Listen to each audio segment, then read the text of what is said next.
आप सभी देशवासियों को प्रणाम।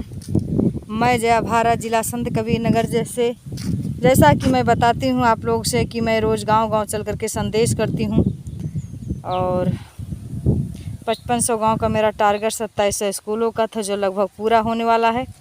मैं दिखाऊं, मैं जा रही थी, एकदम सुनसान स्थान है तो मैं वीडियो मैं बहुत ही कठिन परिस्थितियों से गुजर करके जाती हूँ, मगर आप लोग मेरे वीडियो को और मुझको सपोर्ट नहीं कर रहे हैं, अपने देश की बेटी को, क्योंकि आप नहीं चाहते हो कि देश की ऐसी बेटी जो समाज को एक अच्छा ज्ञान दे।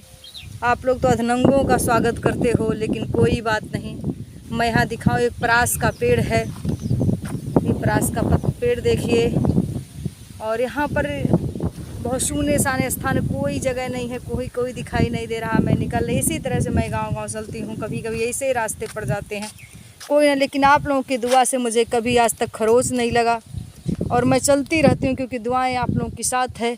और इधर मैं दिखाऊं गन्ना के खेत, बहुत सारे गन्ना के खेत है, ये वही गन्ना है। मैं सिटियों के लोगों से दिखा कर कहना चाहती हूँ, उन बच्चों से दिखाना चाहती हूँ जो इंग्लिश मीडियम से पढ़ते हैं, जो गन्ना की खेती को देखे ही नहीं हैं, तो लोग देखें।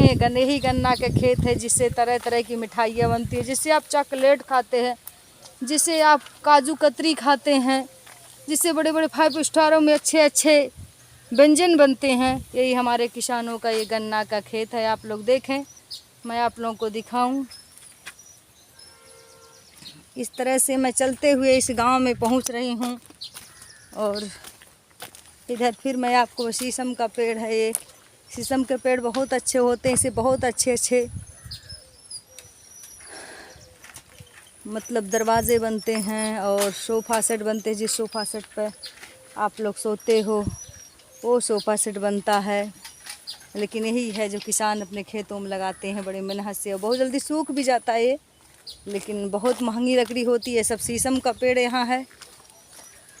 और एक देखिए गांव की पगडंडी इधर से एक निकली हुई है, इधर से ऐसे लोग चले जाते हैं, फिर थोड़ा आप बढ़ेंगे तो इधर से पगडंडी आ जाएगी। छोटे छोटे घर हुआ करते हैं। मैं उन लोगों को दिखाना चाहती हूँ जो गांव गलियों से कभी निकल करके गुजरे नहीं हैं। देखें, इधर से देखिए बांस है, बांस की खुट्टी है। इधर से ये जो हैं बहुत शुभ माने गए हैं, शहरों में लोग लगाते हैं, लेकिन हमारे गांव में कहीं भी उग जाते हैं खेत खलिहान में। ये इस तरह से मैं आपको दिखाऊं। और ये गांव के बाहर ये लोग घर बनवाए हुए हैं, खेत है, आपको दिखाऊं। ये बकरी है, गौ माता भी बांधे हैं, देखो ये बकरी है और ये गौ माता है। फिर गन्ना, बहुत सारे गन्ने हैं, देखोगे गांव का परिवेश दिखाते हैं हम।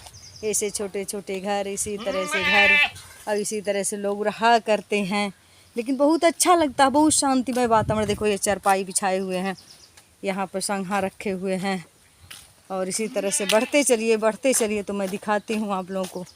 ये सारे गन्ने के खेत हैं और ये सारे फिर गन्ने के खेत आ गए, बहुत ज़्यादा बड़े सिवान हैं, और यहाँ गन्ना ही गन्ना है। और यहाँ चरी आप लोगों को दिखाएं, जो गौ माता को लोग खिलाते हैं, जो बोया करते हैं किसान। ये है चरी का खेत, ये है चरी का खेत। तो आप लोगों ने देखा, मैं इसी तरह विकट परिस्थितियों में गुजर करके, विकट रास्तों से चल करके गांव-गांव पहुंचती हूं। लेकिन मेरा कोई ज़्यादा सपोर्ट नहीं। मेरा संदेश भी सुनिए, मेरे गाना भी सुनिए, हमारे प्रवचन भी सुनिए, मगर हमारा ज़्यादा लोग सपोर्ट नहीं कर रहे हैं। परिस्थिति भी साथ में अनुकूल चल रही है, और प्लस आप लोग भी नहीं साथ दे रहे हैं, कुदरत भी नहीं साथ दे रहा है। हम बिल्कुल अकेले सिंगल हैं, कोई हमारा सपोर्ट करने वाला नहीं। आप लोग तो कर दो प्लीज़।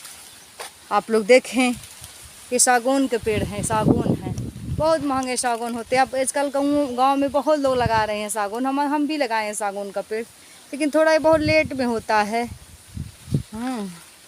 सागौन का तो ठीक है। आप लोग देखिए, कमेंट करके बताइए कि आप जिस विकट परिस्थितियों में जाती हैं, हम लोग साथ रहेंगे कि नहीं, हमें कमेंट करके ज़रूर बताएं।